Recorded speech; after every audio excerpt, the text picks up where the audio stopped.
ধরে হরিনাম করছি জানো তো, কিন্তু কালকে রাত্রেবেলা আমার সাথে একটা দুর্ঘটনা ঘটে গেছে। কাউকে এখনো বলতে পারিনি, তোমাদেরকে জানাই, মনের কথাটা তোমাদেরকে বলে যাই।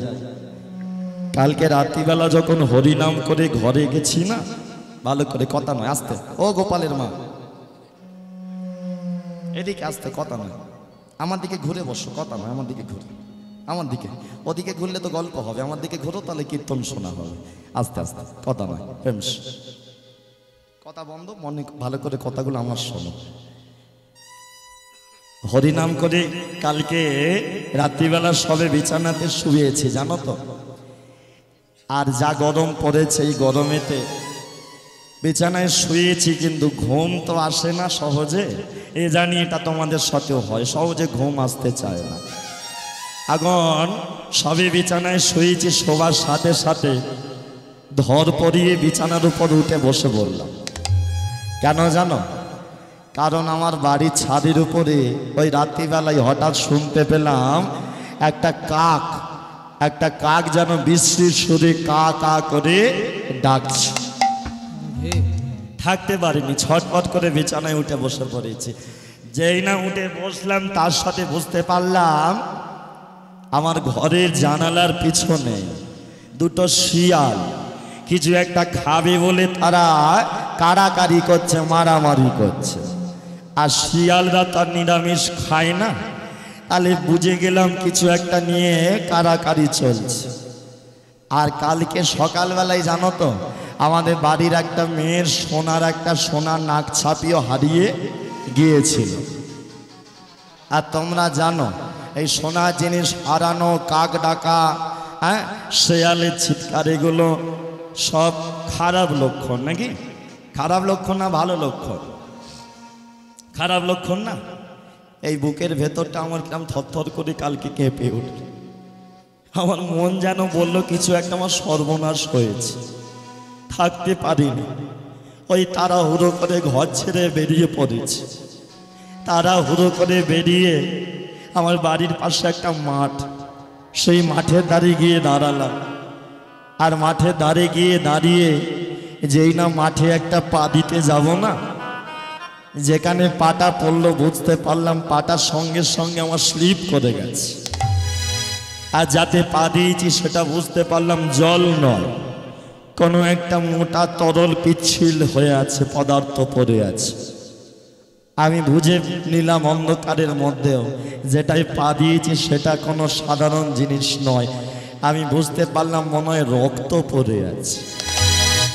ওই রক্তের উপর পাটা দিয়ে যখনই স্লিপ করে গেছে না, এই বুকের ভেতরটা থরথর করে কেঁপে উঠেছে, থাকতে পারিনি। ওই মাঠের মাঝখানে ছুটে চলে গিয়ে কোনো রকমে চিৎকার করে ডেকে উঠেছে। বুকের ভেতর থরথর করছে, সারা শরীর থরথর করে কাঁপছে, তাও শক্তি সঞ্চয় করে ডেকে উঠেছিলাম আমারই বড় ছেলের নাম ধরে, চিৎকার করে, দুর্যোধন,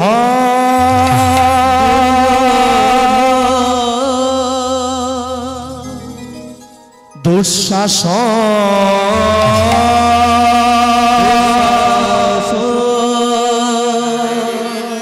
বাবা বিকর্ণ,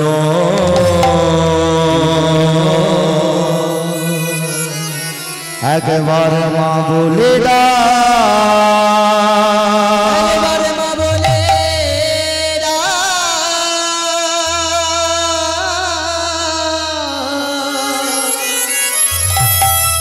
একেবারে মা বলে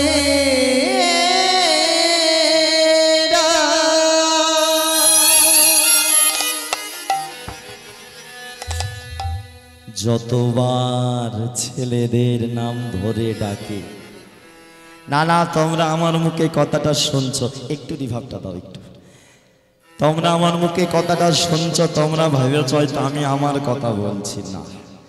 ওই যে কিছুক্ষণ আগে বললাম লীলাটা শুরু হয়ে গেছে। তোমরা জানো মহাভারতে ছেলে হারিয়ে যে চোখের জলে কেঁদেছিল, একটা দুটো ছেলে নয়, যার ছিল 100 খানা ছেলে, যে ছিল মহাভারতের হ্যাঁ, তোমরা জানো সতী লক্ষ্মী নারী গান্ধারী জননী। ওই গান্ধারী মা কুরুক্ষেত্রের মাঠে যখন রক্তের উপর পা দিয়ে দাঁড়িয়ে আছে, ছেলেদের নাম ধরে যখন চিৎকার করে ডাকলো না, যতবার ছেলেদের নাম ধরে ডাকে ততবার নদী নালা মাঠ ঘাট স্থাবর অস্থাবর গাছপালা পশু পাখি সবাই চিৎকার করে একটাই কথা বলে, ওগো গান্ধারী জননী, 18 দিন আগে তোমার ছেলেগুলো এসেছিল, ওই 18 দিনের যুদ্ধে তোমার ছেলেগুলো কেউ বেঁচে নেই, মরে গেছে, কেউ নাই নাই না। চুপ করো, চুপ করো, চুপ করো। তোমরা জানো না ছেলে হারানো কত কষ্ট, তোমরা সবাই চুপ করো। আমি গান্ধারী জননী, আমার একটা নয় দুটো নয় 100 খানা ছেলে, আর সেই 100টা ছেলে এসেছিল, কতদিন হলো ঘরেও যায়নি, মা বলেও ডাকিনি। আমি চোখের জলে দুর্যোধন দুঃশাসন, কোথা গেলি বাবা, একবার আয় না, একবার মা বলে ডাক, কোথা চলে গেলি তোরা? তোরা কি মরে গেলি? কি ভেবেছিস তোরা আমার ছেলে, আমি তোদের মা, তোরা আমার পরে এইছিস, আমি আগে এইছি, তোরা আমার আগে মরে যাবি? অত সোজা কথা নয়। আমিও এই জীবনে রাখবো না, আমার ছেলেরা মরে গেছে, আমিও আমার এই প্রাণ রাখবো না, আমি এক্ষুনি ওই যমুনার জলে ঝাঁপ দিয়ে আমিও আত্মহত্যা করব। আত্মহত্যা করবে বলে গান্ধারী জননী যেই না ছুটতে ছুটতে নদীর দিকে যেতে যাবে, হঠাৎ মাঠের মাঝখান দিয়ে যেতে গিয়ে কারো বুকের ওপর পাটা পড়ে গেছে। আর যেই না বুকের ওপর পা পড়েছে, যার বুকের ওপর পা পড়েছে সে অমনি গান্ধারীর পাটা শক্ত করে জড়িয়ে ধরেছে। যেই না পাটা জড়িয়ে ধরেছে গান্ধারী, কে তুই? আমার ছেলেগুলো সব মরে গেছে, তুই আমার পা ধরেছিস, তার মানে তুই এখনো বেঁচে আছিস। কি তোর নাম? তোর বাবার নাম বল, তোর মায়ের নাম বল। আমার ছেলেগুলো মরে গেছে, তুই বেঁচে আছিস, তোকে তোর বাবা মার কাছে দিয়ে আসবো, তবু তো তোকে তোর বাবা মা ফিরে পাবে। বল তোর কি নাম? পাটা যে ধরেছে নিচ থেকে সে বলে উঠল, মা। যেই না মা বলে ডেকেছে গান্ধারী জন, কে তুই? তুই আমায় মা বলি ডাকছিস কেন? কে তুই? আমি তো। নিচ থেকে যে পাটা ধরেছে সে বলে দিল, মা। ওরা আমাকে এত মেরেছে, আমার বুকের পাঁজরগুলো সব ভেঙে গেছে। ওরা আমাকে এত মেরেছে, আমার মুখ দিয়ে বুক দিয়ে রক্ত উঠে উঠে রক্ত শেষ হয়ে গেছে। আমার গলায় আর আওয়াজটা আগের মতো তুমি পাচ্ছ না, তাই তুমি বুঝতে পারছো না আমি তোমারই বড় ছেলে দুর্যোধন। যেই বলেছে দুর্যোধন অমনি গান্ধারী হাঁটু মরে বসে দুর্যোধনের মাথাটা কোলে তুলে নি। পড়ে যাচ্ছিস কেন তুই? পড়ে যাচ্ছিস কেন?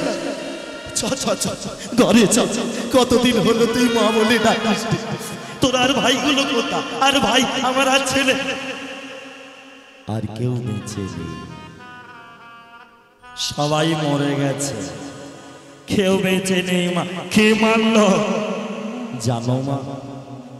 একটা খেলা যখন হয়, খেলার মাঠে একটা রেফারি থাকে, সেই রেফারি সুন্দর করে খেলাটাকে চালায়। এই কুরুক্ষেত্রের মাঠেও একজন ছিল যে চাইলে খেলাটাকে, কুরুক্ষেত্রের মাঠে যুদ্ধটাকে সুন্দর করে চালাতে পারত, কিন্তু সে কি করলো জানো? এক পক্ষকে জিতিয়ে দিল আর এক পক্ষকে হারিয়ে দিল। তুমি আমার মাথায় হাত রেখে প্রতিজ্ঞা করো মা, তাকে সামনে পেলে তুমি ছাড়বে না, তাকে তুমি অভিশাপে জর্জরিত করে দেবে। গান্ধারী ছেলের মাথায় দুর্যোধনের মাথায় হাতটা রেখে বল বল কে সে, একবার মুখ ফুটে বল। দুর্যোধন বলে দিল, মা, যার জন্য তুমি তোমার ছেলেদের হারালে সে আর কেউ নয়, সে হলো ওই অনাদিরাদি গোবিন্দ ভগবান শ্রী কৃষ্ণ। কথা দাও মা, কথা দাও, ওই কৃষ্ণকে সামনে পেলে তুমি ছাড়বে না, তুমি অভিশাপে জর্জরিত করে দেবে। কথা দাও মা, কথা দাও। ছেলের মাথায় হাতটা রেখে প্রতিজ্ঞা, কথা দিলাম, কথা দিলাম, কৃষ্ণকে সামনে পেলে অভিশাপে জর্জরিত করে দেব। তুই শুধু ঘরে চল, তুই আমার সাথে ঘরে চল, তুই এখানে পড়ে আছিস আমার ভালো লাগছে না, তুই ঘরে চল না বাবা, ঘরে চল না বাবা, ঘরে। দুর্যোধন চোখের জলে, মা আর আমি ঘরে যেতে পারবো না, তবে আমাকে একটু জল খাওয়াবে। গান্ধারী বলে, এই খোলা মাঠে জল কোথায় পাবো বাবা? কেন মা, তোমার চোখ দিয়ে তো জল পড়ছে, ওই জলটা তুমি আমার গালে দাও, হেতে তোর মন প্রাণ ভরবে ভরবে মা, তোমার ওই চোখে জল আমার গালে। মা হয়ে ছেলেকে কোলে নিয়ে কাঁদছে, চোখের জলটা ছেলের গালে। এখানে যে যেখানে বসে আছে শুধু একবার বিচারটা বলে কর,